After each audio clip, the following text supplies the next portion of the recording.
Welcome to The Explainer. Today, we're diving into this really powerful idea that technology is about to create a world of unbelievable abundance. But is that really the whole picture?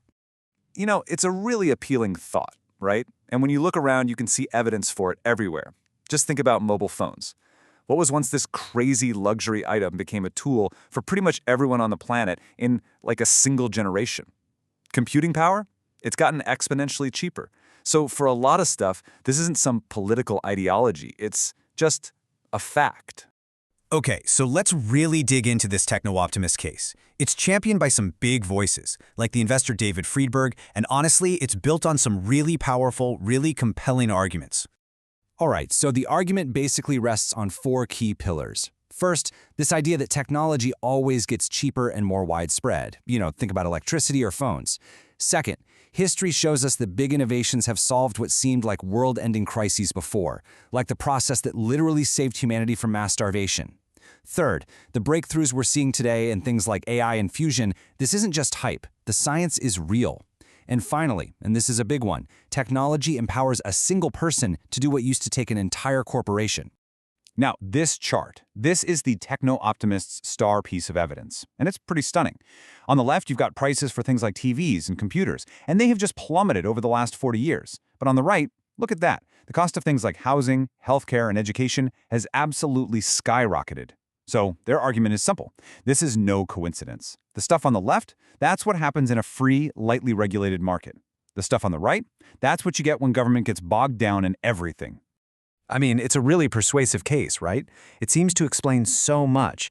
But is it the whole story? Let's start looking at where some cracks begin to appear, especially when we examine a totally different set of numbers. And this brings us to a major puzzle. For decades now, we've been promised that computers and AI would just supercharge the entire economy. But economists have been pointing out this very strange paradox. Yeah, Nobel laureate Robert Solow pointed this out way back in 1987. He famously said you can see the computer age everywhere but in the productivity statistics. And get this, it's a paradox that continues to this day. Even with literally trillions of dollars invested in AI, that promised boost to the overall economy, well, it's just not showing up in the big picture data. And it's not just the macro data. The results on the ground for individual companies are just as puzzling. An MIT study found that a staggering 90%, 90, of firms that invested in AI saw basically zero measurable benefit from that initial spending. So the promised revolution, it just isn't translating into real-world productivity for most companies, at least not yet. And then there's the whole jobs question. We're starting to see this pattern of what you might call ghost factories, where these massive AI data centers are being built right on the same land where old manufacturing plants used to be. But here's the catch. That shiny new facility employs just a tiny fraction, we're talking 1 or 2%, of the workers the old factory did. So far, the new AI economy seems to be creating far fewer jobs than the industries it's designed to replace. Now, the optimist's answer to all this is pretty simple. Hey, just wait. These huge transitions take time. And that's fair enough. But what does history actually tell us about that process? Well, it turns out this has happened before. During the first industrial revolution, there was this period economists now call the Engels pause. And it's pretty shocking. For 50 years, think about that, an entire working lifetime, productivity absolutely skyrocketed. But for the actual workers operating the new machines, their real wages just didn't budge. All that incredible new wealth went straight to the people who owned the looms. So you have to ask, how did that finally change? Well, the gains didn't just naturally spread out over time. The wealth only got distributed after decades of really intense organized political struggle. Workers formed unions, they protested, and eventually governments were forced to step in and create things like minimum wage laws and safety regulations.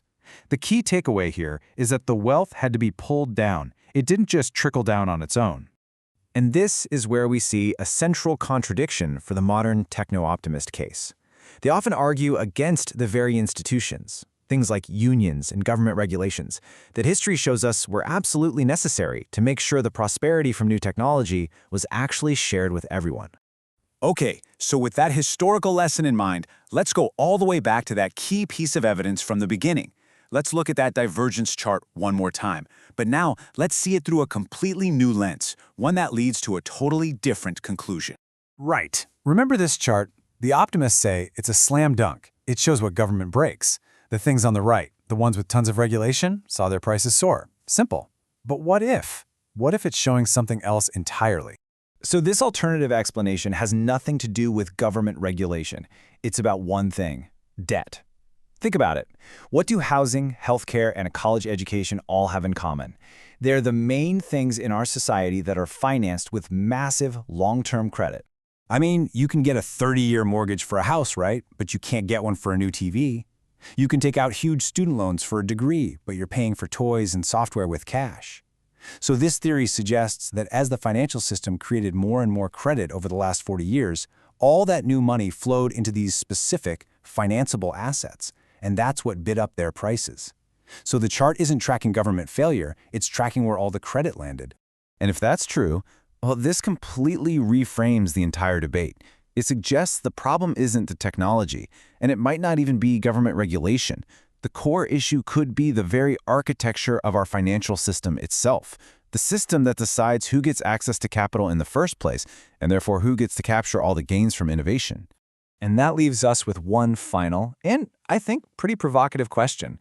The techno-optimists are probably right about the incredible potential of all this new technology. But if history's any guide, creating a future of shared abundance might have less to do with the code we write and everything to do with who controls the money that funds it all.